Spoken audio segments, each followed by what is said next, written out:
It took nearly 5 years to find Brian Cole Jr., the man accused of placing pipe bombs outside of the RNC and DNC in 2021. Cole Jr. made his initial appearance in court yesterday, where he faces 2 criminal counts and a maximum of 20 years in prison.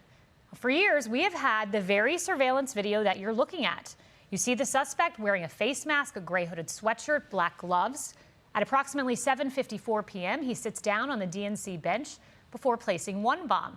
Surveillance video drops off for a few minutes, and then it resumes. And the suspect then places the RNC bomb at about 8:16 p.m. As the FBI notes, the suspect is, quote, wearing distinctive Nike Air Max Speed turf shoes, which are black and gray. You're looking at it with the yellow Nike logo. Fewer than 25,000 of these shoes were sold between August 2018 and January 2021. The FBI had all of this evidence for several years, and the Biden administration failed to close in on the suspect over a 4-year period. After just 10 months of the Trump administration, they located Brian Cole Jr. Fox News contributor Nicole Parker is the author of The Two FBI's Bravery and Betrayal, the perfect person to ask about this. You know, Nicole, as I look at this, there was a lot of evidence. Yes, he was covered in that surveillance video, but do you think they could have found this guy sooner? And why didn't the Biden administration? They absolutely could have found him sooner. I think that it is a clear, example of what I talk about over and over here on Fox and frankly in my book. There really were 2 FBIs when I was there. FBI 1, the good, solid FBI agents that just wanted to do their job, uphold the Constitution. FBI 2, Kayleigh, they completely politically and socially weaponized the agency, and it was so bad under the Biden administration, I made the decision to walk away. So as we look at this investigation of the pipe bomber in D.C., they had all of the evidence there. It wasn't a priority. The number one priority under the Biden administration, the Merrick Garland FBI and Christopher Wray, was going after the January 6th misdemeanors, President Trump himself and his supporters. And they were very brazen about it. They didn't even try to hide it. It was very well known to all of us in the agency, and that's not how the agency should function. Let me tell you that I was involved on the 2018 Cesar Sayoc pipe bomb case. I'm sure many Americans remember it.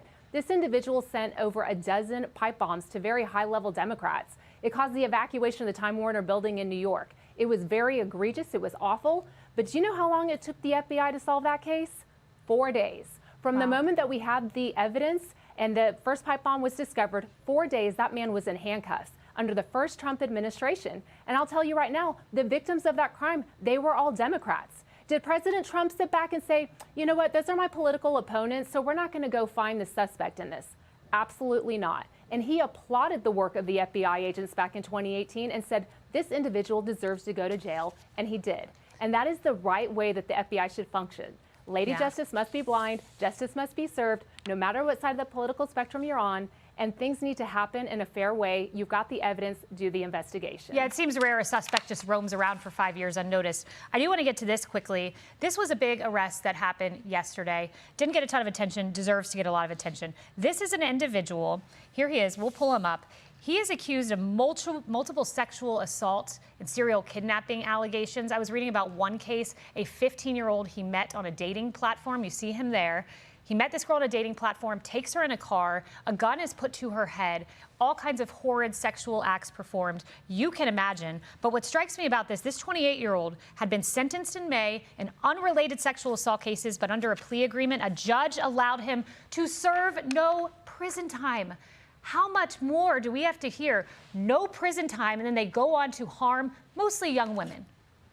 It's absolutely despicable and disgusting. I worked multiple sexual assault of minors and adult cases. This is not tolerable, and thank goodness you have Attorney General Pam Bondi in there who said this will not happen. Again, a perfect example. The feds under her jurisdiction received the information on December 3rd about all of these crimes that this individual from Somalia had committed in the United States. And she said, we're not tolerating this. The next day, Kayleigh, criminal complaint, charges coming down, and I believe that there will be more to follow. This person should never see the light of day outside of a prison cell ever again for these egregious crimes. He was holding women at gunpoint, minors, gang raping them. This is despicable and disgusting. The soft on crime policies in these liberal cities, they do not work. And if you're a judge, a prosecutor, or anyone in an elected position, and you are not, your number one priority is not to protect your constituents, I don't know why you're there. It's disgusting. Yeah. Attorney General Pam Bondi protecting young women across the country with arrests like these. Nicole Parker, thank you for joining us. Thank you. Hey everyone, I'm Emily Campagno. Catch me and my co-hosts Harris Faulkner and Kaylee McEnany on Outnumbered every weekday at 12 p.m. Eastern, or set your DVR. Also, don't forget to subscribe to the Fox News YouTube page for daily highlights.